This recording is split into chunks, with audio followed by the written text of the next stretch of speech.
খুবই দুঃখজনক এবং এবং আমি মনে করি একজন শিল্পী সে দায়বদ্ধ সমাজের কাছে, সে দায়বদ্ধ দেশের কাছে, সবচেয়ে বড় কথা সে দায়বদ্ধ মানুষের কাছে। এই দায়বদ্ধ শিল্পী কখনো কোনো মানুষের অন্যায়ের সিদ্ধান্তের সঙ্গে একমত হতে পারে না। কোনোদিনই কোনো শিল্পী কোনো দায়িত্ব নিয়ে বলতে পারে না যে ওটি অন্যায়, ওই অন্যায়কে আমি সাপোর্ট দিই। কিন্তু শিল্পটা একটি ইমোশন। এই বাংলাদেশের পক্ষে, মুক্তিযুদ্ধের পক্ষে চিন্তা চেতনাগতভাবে সবাই কিন্তু আমরা স্বচ্ছ। এখানে কেউ কোনো রকমভাবেই বাংলাদেশের বিরুদ্ধে কেউ নেই। সবাই বাংলাদেশের পক্ষের মানুষ। শিল্পী মানে আরও বেশি, তার দায়িত্ব অনেক বেশি। সেক্ষেত্রে শিল্পীরা রাজনৈতিক হবেন এরকম নয়, কিন্তু দলীয় রাজনীতির বাইরের থেকে সমস্ত কিছু বিবেচনা করে কথা বলা উচিত। সেইটা সমস্ত দায়িত্বশীল শিল্পীরা বলেন এবং করেন। আগে কি প্রতিবাদ করতে পারতেন কোনো বিষয়ের উপরে? আসলে প্রতিবাদের ভাষা শিল্পীরাই তো করবে। কখন করতে পারে নাই, কখন করতে পারবে না, সেটা তো তার ব্যর্থতা। আমাকে করতেই হবে। করতে যদি না পারি সে দায়িত্ব তো শিল্পীকেই নিতে হবে। পরিবেশ পরিস্থিতি কি ছিল প্রতিবাদ করার মতো? নানান ধরনের সংকট ছিল, অবশ্যই ছিল বাংলাদেশে। আমি মনে করি না আমাদের এই আন্দোলন, এই সংগ্রাম, আপনারা সবাই জানেন মুক্তিযুদ্ধের সময়েও শিল্পীরা সবচেয়ে বেশি ভূমিকা রেখেছিল, বাংলাদেশ করেছিল। কিন্তু বাংলাদেশে তো সে আকাঙ্ক্ষা প্রতিফলন ঘটেনি। শিল্পীরা তো সাফার করেছে, প্রতি মুহূর্তেই করেছে, বারবারই করেছে। শিল্পীরা রক্ত দিয়েছে, শিল্পীরা গান করেছে, শিল্পীরা যুদ্ধ করেছে, তারপরে তো শিল্পীরা সাফার করেছে, জেল খেটেছে, নানা অন্যায়ের মধ্যে দিয়ে শিল্পীদের যেতে হয়েছে না। আচ্ছা, এখন বাংলাদেশের যে পরিস্থিতি, সেই পরিস্থিতি কেবল বাংলাদেশ দেখতে চান? বাংলাদেশ দেখতে চাই, মানুষের বাংলাদেশ দেখতে চাই, যে বাংলাদেশে প্রতিটি মানুষ কথা বলতে পারবে, প্রতিটি মত প্রকাশ করতে পারবে, প্রতিটি মতের জন্য, প্রত্যেকটি মতের জন্য আমরা আবারও তার পাশে যে দাঁড়াবো। আমি আমার মতটাকেই বলবো তা নয়, আমার বিপক্ষে যে দাঁড়াবে, আমার মত তার মত পছন্দ নাও হইতে পারে, আমার মত তার মতটা বলবে, আমি তার পাশে যে দাঁড়াবো। এই বাংলাদেশ চাই। প্রত্যেকটা মতের গুরুত্ব আমাকে বুঝতে হবে। আমি যখন মতের গুরুত্ব বুঝতে পারিনি বলেই তো আজকের এই সংকট। ভিন্ন মত প্রকাশ করবার যখনই কণ্ঠ রুদ্ধ হবে, তখনই এরকম ঘটনা বারবার ঘটতে থাকে।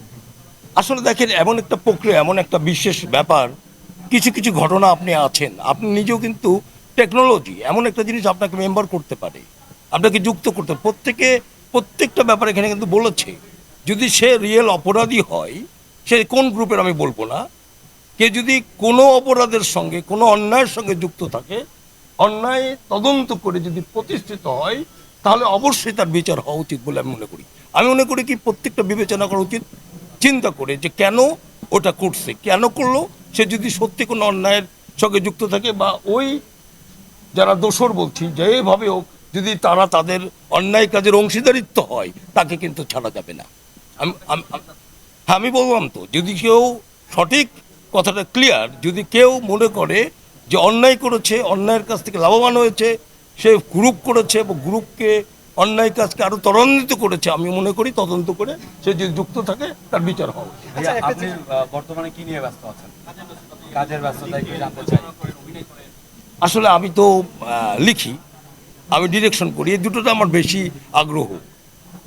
আপনারা সবাই জানেন যে আমি একটি নতুন ধারাবাহিক করতে যাচ্ছি। সেই ধারাবাহিকের নাম হচ্ছে তেল ছাড়া পরোটা। কারণ তেল ছাড়া পরোটা মানে কি, তেল দেওয়া এবং তেল না দেওয়ার যে সমাজ আমাদের হয়েছে, যারা একটু তেল দিয়ে চলে তাদের জন্য অ্যাডভান্টেজ, যারা তেল দিতে পারে না তারা ডিসঅ্যাডভান্টেজ হয়ে যায়। এই গল্পটা নিয়ে আমি সামনে আসছি। হ্যাঁ, তেল তো আসলে চমৎকার প্রশ্ন করেছে যে আসলে তেল ছাড়া অবস্থান পাওয়াটা খুব কঠিন। তবু তেল ছাড়া পরোটাটাই বেশি ভালো বলে মনে করি, সবার জন্য শারীরিকভাবে অনেক শক্তিশালী। সরকারের কাছে কখনো প্লট চান নাই? প্রশ্নই আসে না। আমি একদম খুব ডিক্লেয়ার করে দিতে পারি ক্যামেরার সবার সামনে, কোনো মন্ত্রীর কাছে, কোনো সচিবের কাছে, কোনো পুরস্কারের কাছে, ও কোনো অনুদানের কাছে, কোনো ব্যক্তি স্বার্থে এই সরকার যারা ছিল আগে 15 বছরে, কেউ বলতে পারবে না কচি খন্দকার কারো কাছ থেকে সামান্যতম কোনো অংশীদারিত্বের সঙ্গে যুক্ত ছিল। আমি খুব কনফিডেন্টলি বললাম। আচ্ছা ভাই, একটু বলবে যে আসলে শিল্পীদের মধ্যে এখন পর্যন্ত কি মনে হয় আপনার বৈষম্য কোথায় কোথায় আছে? বৈষম্য অনেক। আপনারা ধরেন, আমি আমার শুটিংয়ের অভিজ্ঞতা থেকে বলতে পারি, একজন নায়ক সে পায় প্রায় 2 লাখ টাকা, একজন তারই ওখানে বাবার চরিত্র করছে, সে পাচ্ছে 10,000 টাকা, আরেকটা ছোট্ট ছোট সে পাচ্ছে মাত্র 2,000 টাকা, আরেকটা ছোট্ট ছোট্ট আরেকটা হলো 500 টাকা পাচ্ছে, আরেকজন হয়তো কিছুই পাচ্ছে না। তার মানে তো একটি বৈষম্য তো আমরা মনে করি সব সময় আমরা যুদ্ধ করছি এবং এই যুদ্ধটি চলতেই থাকছে। এখানে শুধু সব মানে সমস্ত ক্ষেত্রেই আমাদের ক্ষেত্রে এটা আছে। এই বৈষম্য দূর করার উপায় কি? এটা খুব মানসিক এবং মানবিক কথা বলেছেন। এটি একটি সিস্টেম, একটি প্রক্রিয়া দীর্ঘদিন ধরে আমরা লালন করছি। এ থেকে বেরিয়ে আসতে পারি তখনই যদি বিবেক নৈতিকভাবে আমরা মনে করি কোথায় কোথায় কী কী ঘটছে, সেটি টেলিভিশন, সেটি চ্যানেল, সেটি প্রডিউসার, সবাই যদি এইটা ক্লিয়ার হয় বিবেকের দ্বারা এবং চিন্তার দ্বারা, তাহলে এটার সমাধান হবে। রাজনীতি করে না যে সে অভিনয় করতে পারে না। রাজনীতির সঙ্গে আমার জীবনের, আমার না, আপনি যে প্রশ্নটা করেছেন ওটা খুব পলিটিক্যাল প্রশ্ন। তাহলে আমরা সবাই রাজনীতি করি কিন্তু বুঝতে পারতেছি আমি রাজনীতি করছি। আসলে এইটা আমি এইভাবে ভাবি নাই। আমি ফুটবল প্লেয়ার ছিলাম, আমি খুব ভালো ফুটবল খেলতাম, ফুটবল ভালোবাসি, লাভ ফুটবল। আমি আর্জেন্টিনাকে ভালোবাসি এবং মেসিকে ভালোবাসি, ম্যারাডোনাকে ভালোবাসি।